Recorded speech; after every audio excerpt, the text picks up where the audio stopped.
বিশ্বাস করতে একজন স্রষ্টা আছে, নাম কি? আল্লাহ। এটা জানেন আপনারা?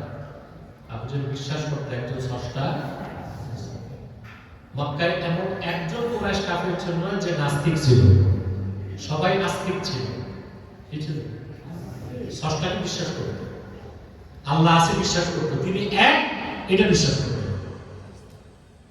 এটা আমার কথা না, কোরআন শরীফে আল্লাহ বলে, ওয়ালাইন সাআলতাহুম মান খালাকাস সামাওয়াতি ওয়াল আরদা ওয়া সাখখারাশ শামসা ওয়াল কমারা লা ইয়াকুলুন্না আল্লাহ। মুহাম্মদ সাল্লাল্লাহু আলাইহি ওয়াসাল্লাম, আপনি যদি মক্কার কুরাইশ কাফেরদেরকে জিজ্ঞেস করেন এই আকাশ ও জমিনকে